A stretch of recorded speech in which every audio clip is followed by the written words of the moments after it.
عن شداد بن أوس رضي الله عنه عن النبي صلى الله عليه وسلم أنه قال: سيد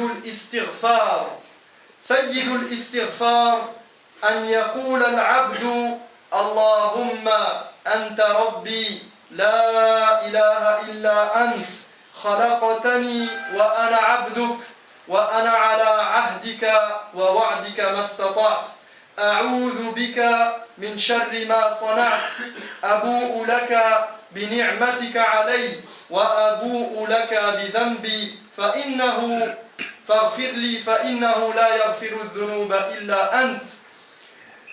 فقال النبي عليه الصلاة والسلام: من قالها من النهار موقنا بها فمات قبل أن يمسي فهو من أهل الجنة، ومن قالها من الليل وهو موقن بها فمات قبل أن يصبح فهو من أهل الجنة.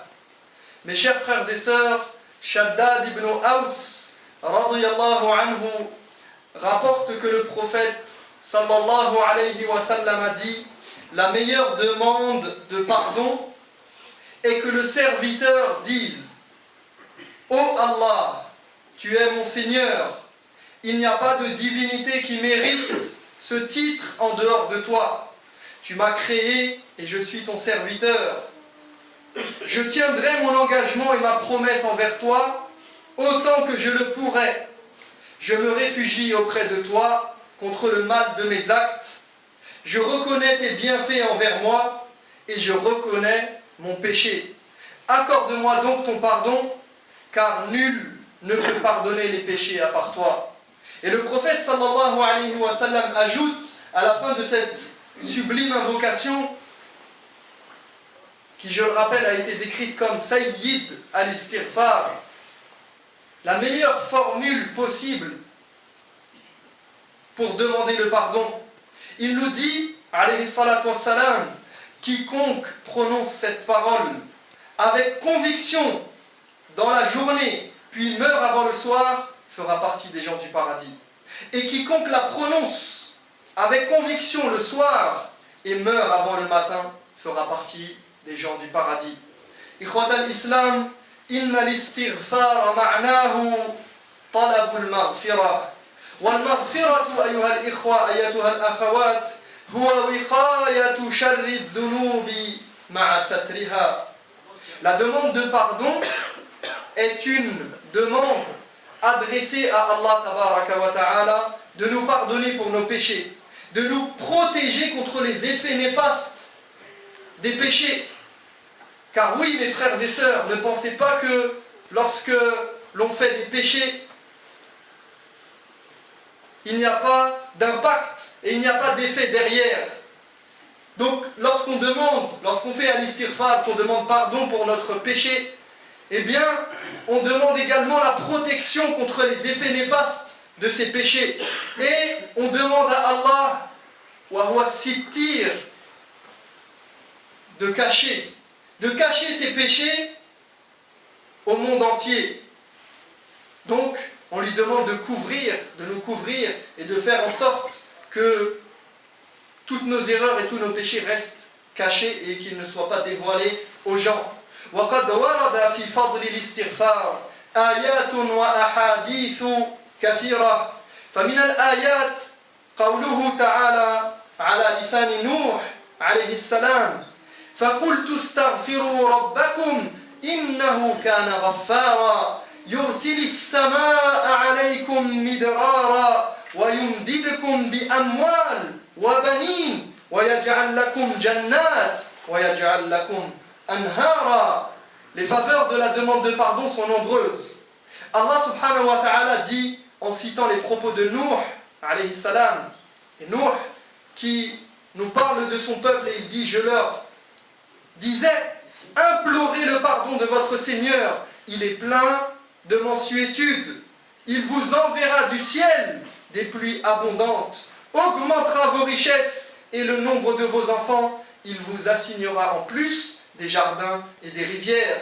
وقوله تعالى ويا قوم استغفروا ربكم ثم توبوا إليه يرسل السماء عليكم مدرارا ويزدكم قوة إلى قوتكم. Hud a dit à son peuple, ô mon peuple, demandez pardon à votre Seigneur et repentez-vous à lui. Il vous enverra du ciel une pluie abondante et ajoutera de la force à votre force. Il augmentera votre force.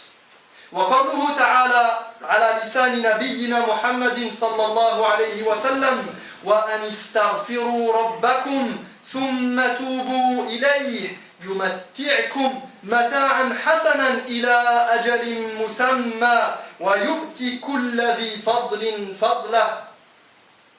Et la parole d'Allah subhanahu wa ta'ala à travers les propos du prophète sallallahu alayhi wa sallam: implorez donc le pardon de votre Seigneur, revenez repentant vers lui, il vous assurera une vie heureuse ici-bas, jusqu'au terme fixé, et il accordera sa faveur à chacun selon ce qu'il mérite.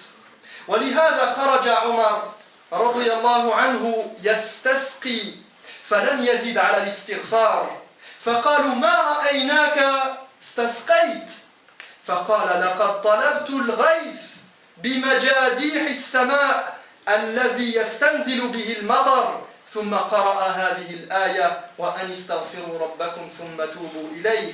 C'est pour cette raison que un jour Omar ibn al-Khattab radiyallahu anhu est sorti pour demander la pluie à Allah et il s'est contenté de faire la demande de pardon, de faire al-istighfar.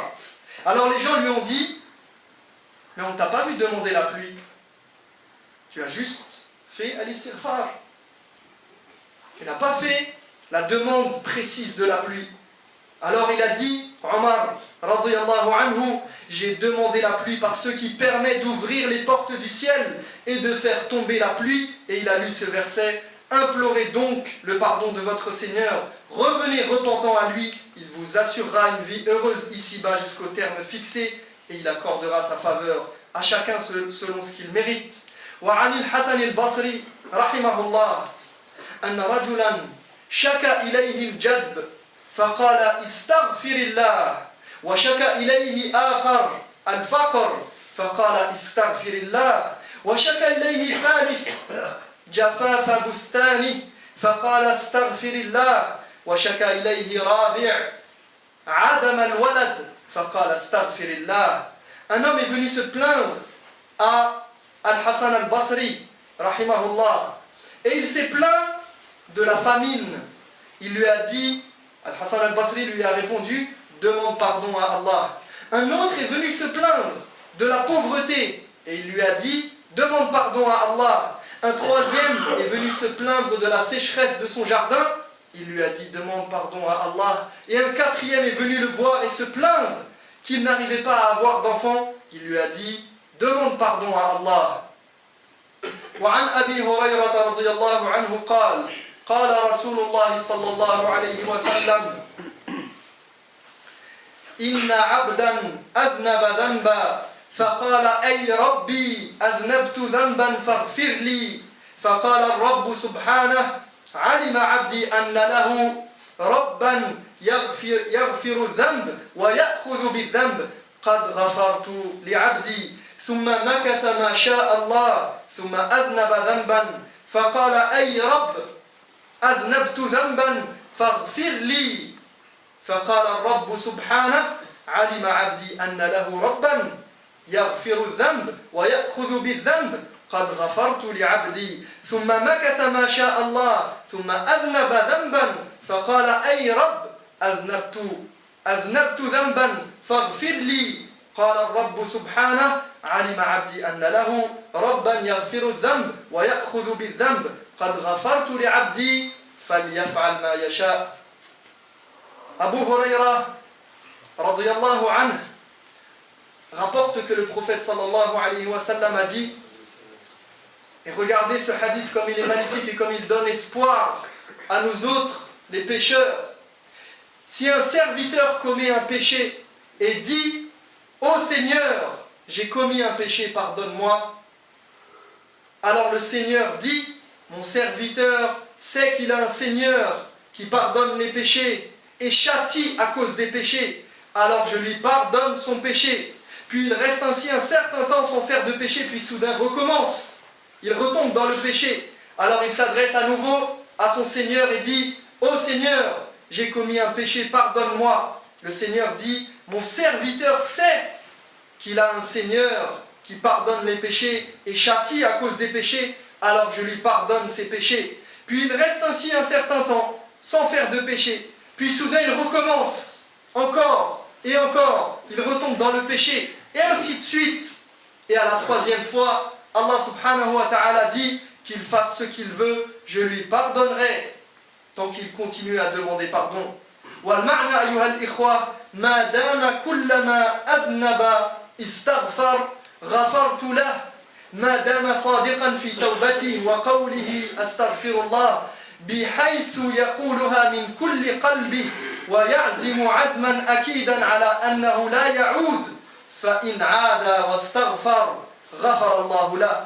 Cela signifie qu'Allah pardonne à celui qui commet un péché tant qu'il continue à implorer son pardon avec sincérité dans son repentir et qu'il prononce cette parole de tout cœur et qu'il prononce cette parole avec la ferme intention de ne plus recommencer son péché.